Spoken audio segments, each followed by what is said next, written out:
Hi hello नमस्कार friends. मी चैताली स्वागत करते तुमचं माझं चॅनल डॉक्टर चैतालीज ब्लॉगवर. तर कसे आहात तुम्ही सगळे फ्रेंड्स? मजेत ना?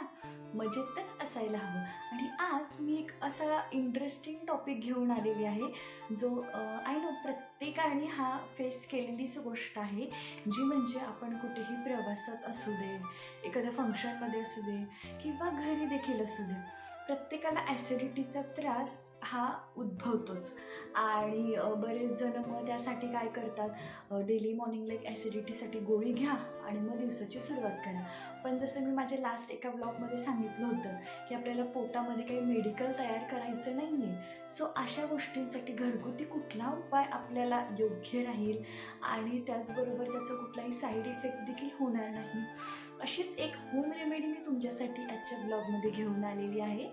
त्यामुळे माझा हा ब्लॉग पूर्ण शेवटपर्यंत नक्की बघा, जेणेकरून आयुर्वेदिक ग्रंथोक्त जी माहिती आहे, जी प्युअर फॉर्ममध्ये ग्रंथामध्ये मेन्शन केली आहे, ती डिरेक्टली मी तुमच्यापर्यंत घेऊन येत आहे.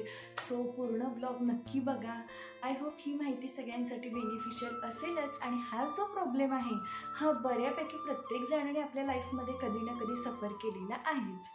आता कसं होतं, ॲसिडिटी ही अशी गोष्ट आहे की आपलं अवेळी जेवण करणं, रात्रीचं जागरण होणं, झोपेची सायकल डिस्टर्ब होणं, जास्त मसालेदार खाणं, ह्या ज्या गोष्टी आहेत ह्यावर आपण नियंत्रण मिळवून एक डेली हेल्दी लाईफस्टाईल जर आपण ॲडॅप्ट करण्याचा प्रयत्न केला तर नक्कीच ॲसिडिटीपासून आपण दूर राहू. बट इन केस जर काही काहींना म्हणजे बाय इन बर्थ म्हणजे कसं म्हणता येईल त्याला, की आयुर्वेदात असं मेन्शन केलेलं आहे, वात, पित्त आणि कफ अशा 3 प्रकृतीचे लोक आढळतात.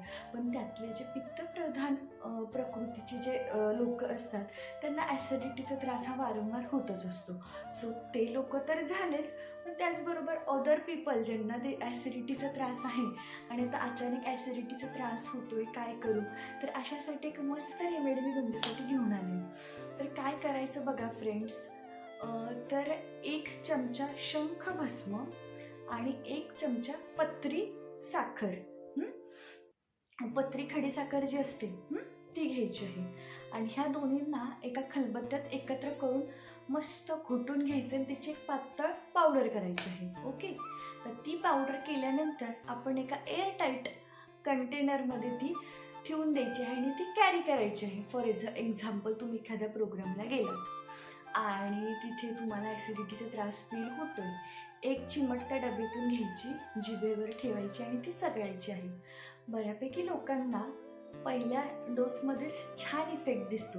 बट इन केस ही चिमट घेऊन झाल्यानंतर देखील थोडाफार ॲसिडिटीचा त्रास वाटत असेल तुम्हाला, तर 15 मिनिटांनी तुम्ही ते रिपीट करू शकता.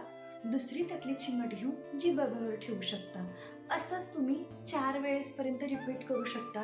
But I am damn sure की फर्स्ट ते सेकंड डोसमध्येच तुम्हाला छान असा पॉझिटिव्ह इफेक्ट दिसेल. सो हा उपाय कसा वाटला मला कमेंट करून नक्की सांगा फ्रेंड्स.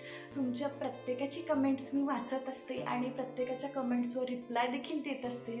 आणि अशाच नवनवीन घरगुती आयुर्वेदिक ग्रंथोक्त माहितीसाठी तुम्ही आपल्या चॅनलला फॉलो करा, सबस्क्राईब करा. चॅनलवर जर नवीन असाल तर लाईक करा, शेअर करा आणि भेटूयात पुढच्या एका मस्त अशा व्हिडिओमध्ये.